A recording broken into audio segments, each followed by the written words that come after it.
कौन है वहां? कौन है? कौन है वहां? कौन है वहां? कौन है? मैं पूछता हूं कौन है वहां? मैं पूछता हूं मारो कौन है? दिलवाले 2 के लिए अजय देवगन और सुनील शेट्टी क्यों राजी हो गए? आशिकों के धर्म ग्रंथ में दिलवाले का नाम क्यों आता है?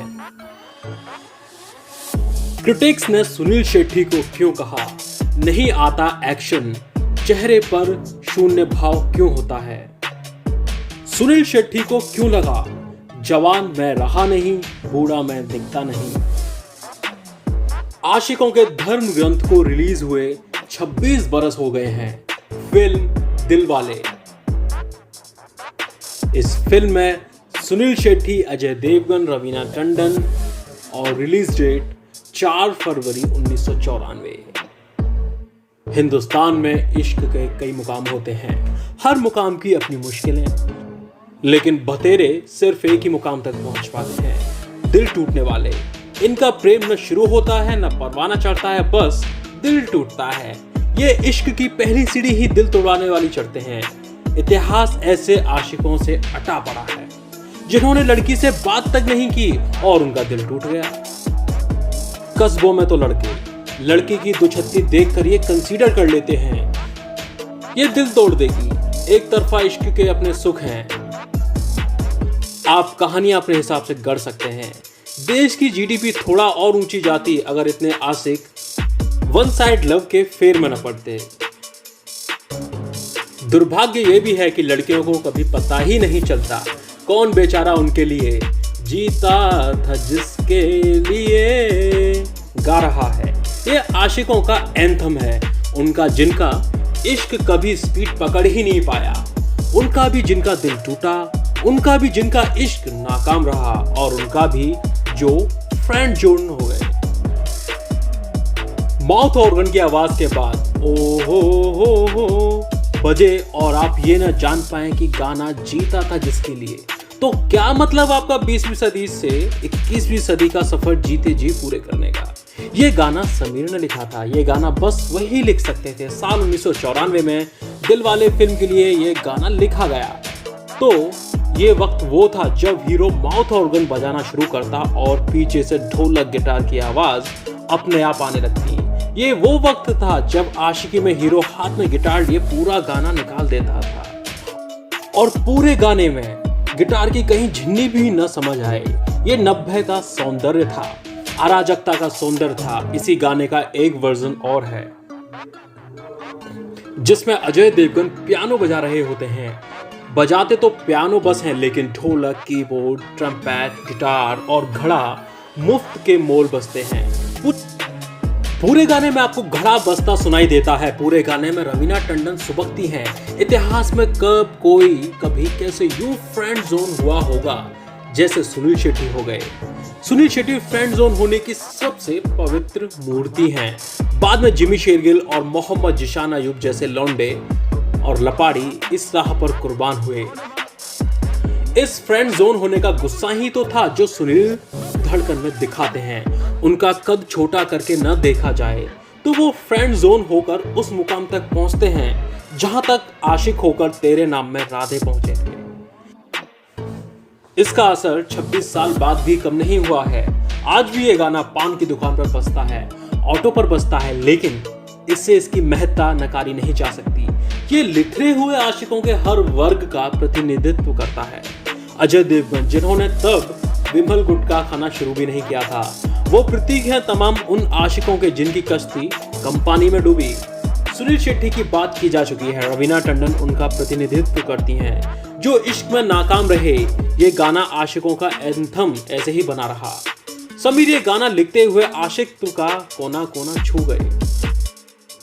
बतौर एक्शन हीरो अपने करियर की शुरुआत करने वाले hero Sunil Shetty vocal for local का समर्थन करते हैं।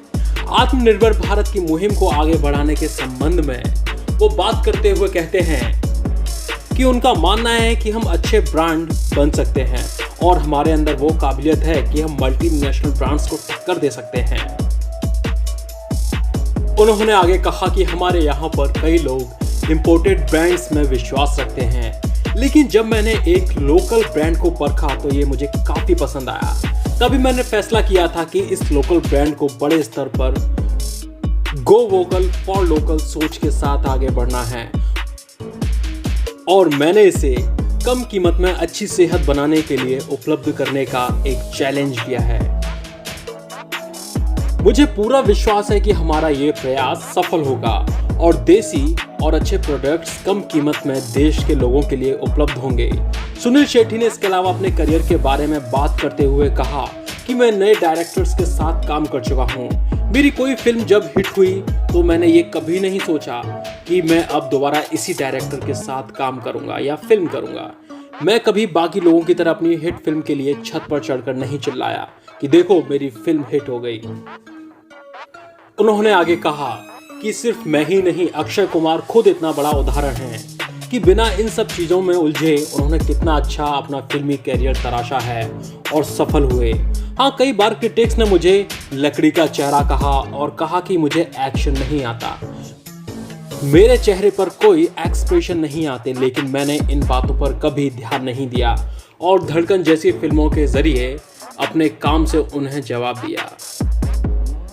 जब ग्रुप सिम और नेपोटिज्म की बात चारों ओर हो रही है तो मैं ये कहूँगा कि मेरे हिसाब से इसमें कोई सच्चाई नहीं है। आप मुझे देखिए, मेरा भी इस फिल्म इंडस्ट्री में कोई गॉडफादर नहीं था, लेकिन मेरे साथ कभी ऐसा कुछ नहीं हुआ। मैं सबके साथ काम करता था, नए नए एक्टर्स और डायरेक्टर्स के साथ। शायद इसीलिए मैं फेल भी हुआ। अनुभवहीन प्रोड्यूसर्स के साथ काम करने का मेरा फैसला कई बार गलत भी साबित हुआ, लेकिन उसमें किसी का कोई हाथ नहीं था। ये सब मेरे फैसले रहे। मैंने उनके साथ काम किया जिनके पास पूरी फिल्म बनाने के पैसे नहीं थे। उनको ये नहीं पता होता था कि फिल्में मार्केट में कैसे की जाती हैं। सही तरीके से मेरी फिल्में प्रमोट नहीं हो पाई, जिसका मेरे करियर को नुकसान भी हुआ। आगे उन्होंने कहा, मैंने खुद घर का सिंपल खाना खाकर अपनी बॉडी बनाई है। आज भी मैं दोपहर के खाने में मंगलोरियन करी, भिंडी और राइस खाना पसंद करता हूँ। अपनी ऐप के बारे में बात करते हुए सुनील शेट्टी ने कहा कि हमारी ऐप के जरिए आपको क्या खाना है, कैसे खाना है, कितना खाना है, ये सारी जानकारियाँ उपलब्ध रहेंगी। हमारा मोटिव ये है कि आप कैसे अपनी प्रतिरोधक क्षमता को बढ़ाएं और स्वस्थ रहें। इसके लिए ये ज़रूरी नहीं कि आप सिर्फ इस तरह के सप्लीमेंट्स या सिर्फ हमारे ब्रांड्स के प्रोडक्ट्स ही खाएं। अच्छा खान पान और अनुशासित जीवन आपको स्वस्थ बनाए रखने के लिए काफ़ी होता है।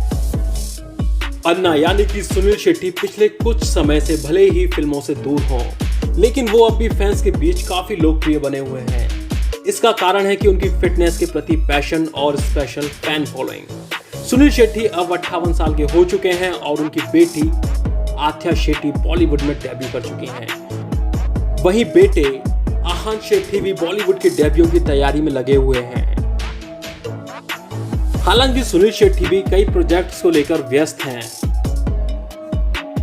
उनसे पूछा गया कि फिल्मों से लंबे ब्रेक के बाद अब सुनील शेट्टी क्या प्लान कर रहे हैं। सुनील शेट्टी ने कहा कि देखिए, सबसे बड़ी बात यह है कि मैं अब 58 साल का हो चुका हूं। जवान अब मैं रहा नहीं और बूढ़ा मुझसे दिखा नहीं जाता, इसीलिए आसानी से मुझे कोई पिता का रोल नहीं देता और अब मैं हीरो बन नहीं सकता।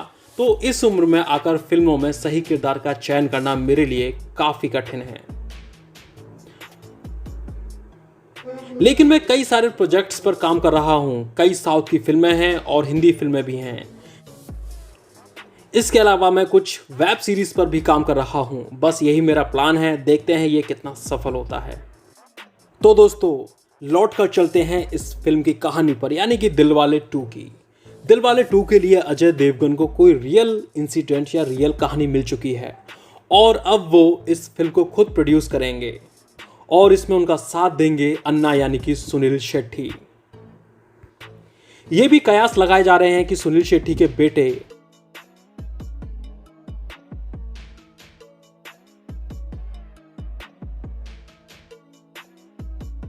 आहान शेट्टी इस फिल्म के जरिए बॉलीवुड में डेब्यू कर सकते हैं। तो दोस्तों, ये देखना बड़ा दिलचस्प होगा कि इतने लंबे समय के बाद दिलवाले का दूसरा पार्ट आ रहा है। हालांकि ये फिल्म 2022 के अंत तक सिनेमाघरों में होगी।